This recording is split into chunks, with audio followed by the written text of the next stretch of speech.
ഈ ന്യൂസ് നിങ്ങൾ കണ്ടിട്ടുണ്ടാകും.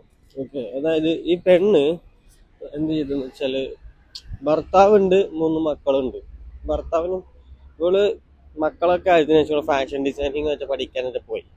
ആ പഠിക്കാൻ പോയ സ്ഥലത്ത് നിന്ന് ഒരുത്തനായിട്ട് പ്രണയത്തിലായി. അതിനുശേഷം ഇവൾ എന്ത് ചെയ്തു, ഭർത്താവിനെയും കുട്ടികളെ ഒഴിവാക്കി പോയ ഒരു വേശ്യാണ് ഇവള്.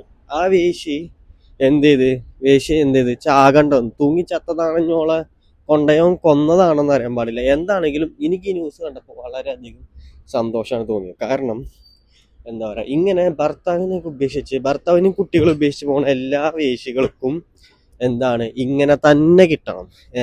ഒന്നെങ്കിലും ഒരു സ്വയം തൂങ്ങിച്ചാകണം, അല്ലെങ്കിൽ ഒരാരെ കൊണ്ടുപോകണമാര് കൊല്ലണം.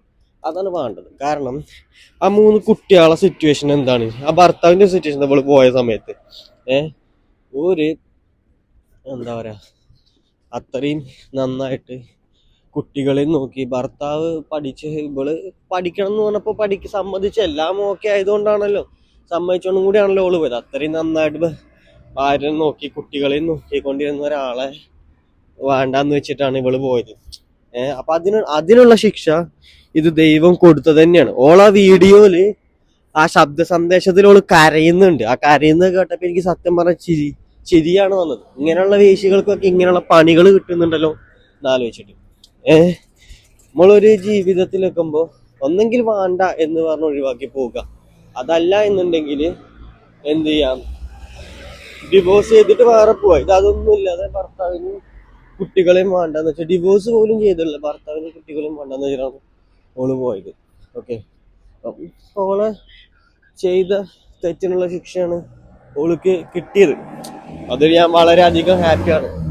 ഇതൊക്കെ കണ്ടിട്ടും കേട്ടിട്ടും ഇനിയും എന്താ പറയാ, മനസ്സിലാകാത്ത കുറെ ആൾക്കാർ നാട്ടിലുണ്ട്. ഓക്കെ, ഇനിയും മനസ്സിലാകാത്ത പെണ്ണുങ്ങൾ ഇപ്പോഴും കല്യാണം കഴിഞ്ഞ് വേറെ പലവന്മാരുമായിട്ട് ബന്ധം കൊണ്ട് നടക്കുന്നവന്മാർ ഇപ്പോഴും ഉണ്ട്. അവരോടൊക്കെ എനിക്ക് പറയാനുള്ളതാണ്, ഇത് തന്നെ നടക്കുമ്പോൾ ഒന്നെങ്കിൽ നിങ്ങൾ തൂങ്ങിച്ചാക്കേണ്ടി വരും, അല്ലെങ്കിൽ നിങ്ങളെ ആരെങ്കിലും കൊല്ലും, നിങ്ങളെ കൊണ്ടയന്മാര് കൊല്ലും. ഇതിലേതെങ്കിലും ഒന്നും നടക്കുക. സോ ഉള്ള ബന്ധം ഭർത്താവിനെ സ്നേഹിച്ച് കുത്തിരുന്ന നിങ്ങൾക്ക് നല്ലതാണ്. പിന്നെ ഓള് പറയുന്നുണ്ട് കഞ്ചാവ് യൂസ് ചെയ്യുന്നവനാണ് കൊടീസനും ഷിബു ഒക്കെ കുടുങ്ങുന്നു. കൊടീസനും ഷിബു ഒക്കെ കൂളായിട്ട് കേസിൽ നിന്ന് ഇറങ്ങി പോരും. ചത്തത് ചത്ത് ഇന്ന് എനിക്കറിയാൻ പാടില്ല. ഇവളൊക്കെ തള്ളയും തന്തിയും കേസിന് പോയിട്ടുണ്ട് ദുരൂഹത ആരോപിച്ച്. ഭർത്താവിനെയും മക്കളെ ഉപേക്ഷിച്ച് പോയൊരു വേശ്യനെ കുറിച്ച് അന്വേഷിക്കാനാണ്. എന്ത് സംഭവിച്ചെന്ന് അറിയാണ്ട് വീട്ടുകാർ പോയത്.